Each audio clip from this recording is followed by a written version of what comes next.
Ang pangarap na bahay ng ilang residente sa Tanza, Cavite, tila nauwi sa wala.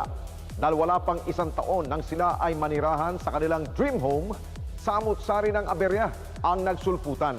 Ang kanilang apela, harapin sila ng developer na nasabing subdivision.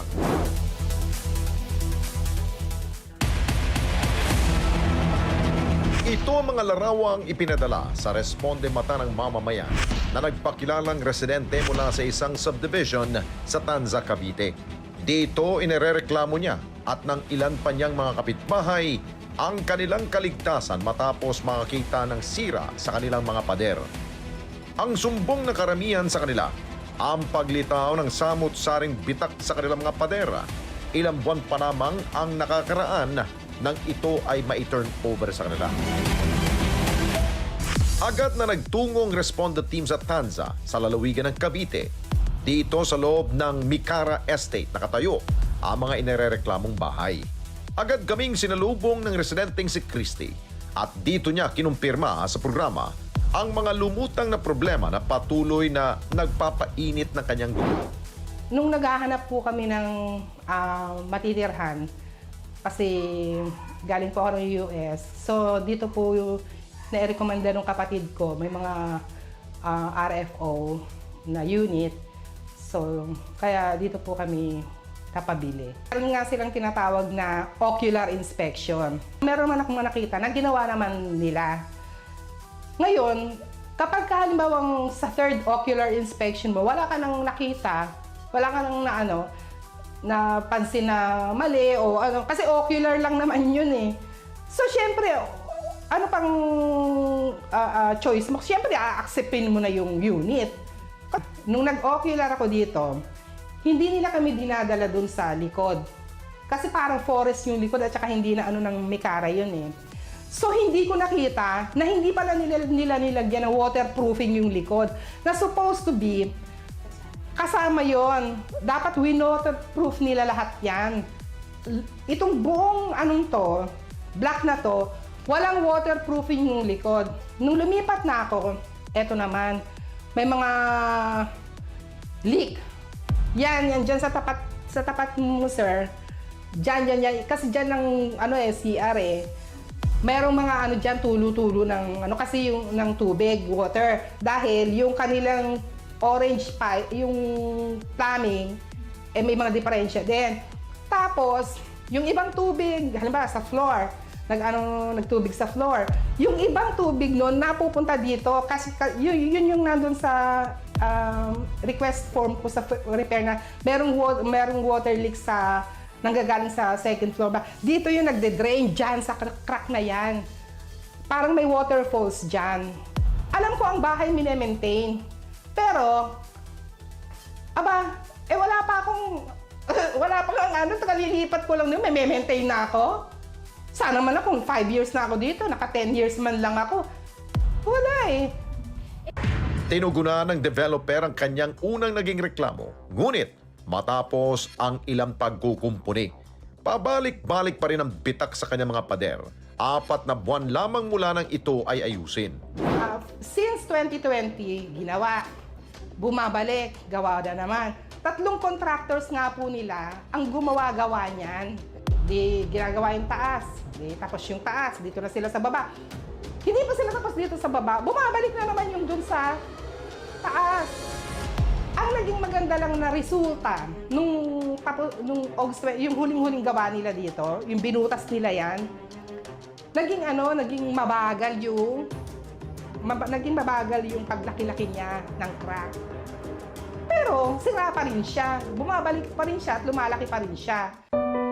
At sa halos 3 taong pananatili ni Christy at ng kanyang pamilya sa naturang bahay, lagi pa rin sila nangangamba sa peligrong dala ng mga bitak sa pader ng kanilang bahay. Nakarami ko na nagre-reklamo, pagkalipat, tumutulo yung ganito, umiinit yung sahig nila, mga electrical problem, at hindi ko talaga maayos ang pagkagawa nila. Talagang sobrang discouraged ako dito eh. Oo, biro mo naman. 3 taon na akong ganito. Eh dapat sana hindi, di ba? Kaya kahit nga ba maliit lang to, o sabihin natin na baka low cost pa, kahit na, hindi ba? Kung hindi din irereklamo, sino mag-shoulder nun? Ako? Dahil sa dispalinghadong gawa nila? Siyempre hindi. Ilan pa sa kapitbahay ni Christy ang humarap sa programa para patotohanan ang paulit-ulit na problemang kanilang nararanasan. Nakita ko siya na ganyan. Pero okay naman. Kasi 'di ba bago mo naman i-turn over sa i-check mo muna kung ano yung mga nisira, ganyan. Wala naman akong reklamo. After 2 years, magto 2 years na kami na tumira. Doon ko na siya na nakikita ng ganyan. Kasi maliliit, kaya hindi ko inintindi kasi sabi ko, so ano lang naman, baka crack lang na ano. And then, habang tumatagal, lumalaki siya na lumalaki. Tapos dumadami pa, parang gumagapang, ganyan. Tako dyan sa Mikara, sa office nila dyan. Inano ko, kasi pinicturean ko yan. Send ako pasa ako sa kanila ng mga picture. Sinabi ko na, bakit ganito ka ako? Ayun. Mga ilang matagal bago nila pinuntahan din to, bago nila i-check. Nung makuha namin to, okay naman siya, wala namang Kaya lang, nung after 3 years atay, lumabas na yung mga problema. Ang lalaki ng... problema, ma'am, na na-encounter? Lumalaki yung yung may bitak siya, tapos mga ilang weeks siguro yun, lumalaki na lumalaki. Pinakita namin yun sa admin, pinuntahan lang. Okay daw, pupuntahan, waiting. Hanggang sa ngayon, ewan ko, waiting pa rin. Kasi nung isang beses, lumakas ang lindol dito, doon kami takot, karipasan kami ng, humiyaw nga ako, nalindol! Mga anak, kasi ang dami kong apo, mamaya bumagsak. Ayun, sabi ko, Diyos ko, baka bumagsak to, nanay ko po. Ang bahay namang ito ni Jeff, hindi lamang bitak ang naging problema.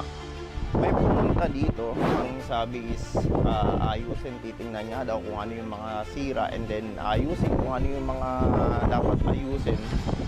And then pinakita din namin yung mga sira ng bahay. Ang natatandaan ko lang na inayos nila is parang tinapalan lang yung likod ng bahay kasi pag umuulan is parang naglilik yung tubig. Kita mo, may makrak yung bahay mo.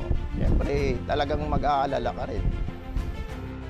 Hindi pa man nagtagal ang kanilang paninirahan sa kanilang pangarap na bahay. Bangungot ang naranasan nila ng manakawan at malimas ang kanilang mga gamit. Para mag-work man ba yung pagbabayad na, pagbili namin yung unit, di ba? Kaya ka nga kumuha ng bahay sa ganitong lugar para yung security mo, yung matitira mo, maayos, di ba? Kung ganito yung makikita mo, parang hindi naman yata worth it yung pera, di ba? Oo, yung pinagpaguran. Isa ang bahay ni Tony Jackie, hindi niya tunay na pangalan, sa nakaranas sa matinding pinsala dahil sa mga bitak sa kanilang ikalawang palapag. Po ang sabi ng manugang ko, hindi namin yan nakita ng gawa na, nakita lang, inano lang sa amin yan sa mapa. Close namin yung likod dahil bukod sa ahas, magnanakaw, dalawa lang kami din naiiwan sa bahay ng anak ko. Kaya inano na namin na ma-secure yung namin. Galit unang-unang kasi nasa panloloko yung ginagawa nila. Dahil nakita namin to is last year, meron na siyang guwit-guwit siyang na pero nung umalis kami, ang nakatao dito yung brother ko na yun nga, naanuhan nga siya, nabaksakan siya sa ulo nung ganong kalaking bato. Namin, lumalaki, dahil dumating na yung manugang ko, napapansin niya na lumalaki yung mga siwang-siwang. So, yung dumating yung manugang ko nga na nakita, mama, hindi na to normal. Kasi as in talagang anuhan ng manugang na bumababa yung lupa kasi hindi na siya nagpapantay-pantay yung niya. Talagang as in talagang pumbakal. Wala pong bakal na pinipilit nila na kumalas lang daw po yung kaya daw nagkakrak. Nung binuksan po, hinahanap namin po yung sinasabi nilang humiwalay. Ang sabi, hahanapin pa. Pero naka-open na po siyang lahat. Wala na po kami makitang baka. Papatayin po lahat ang nakatira. Kundi po kami kumikilos, pababayaan namin, mamamatay po kami lahat na nakatira doon. Dahil hindi namin alam, babaksak na lang po pala. Ang lahat ng problemang ito ng mga residenteng nagpaparesponde sa ating programa. Iisa lamang ang itunuturong may kapabayaan. ang ProFriends, a property company, ang nag-iisang developer ng kanilang mga bahay. Sumangguni kami sa isang structural engineer upang bigyan diin ang kahalagahan na maayos sa pundasyon ng isang bahay.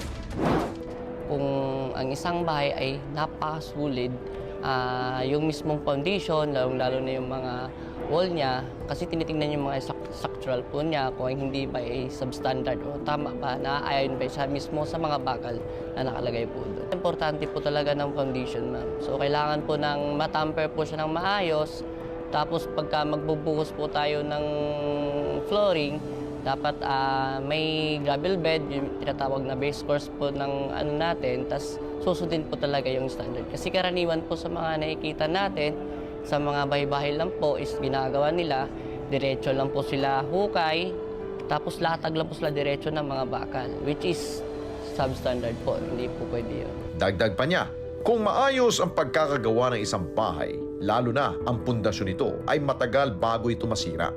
10 to 15 po.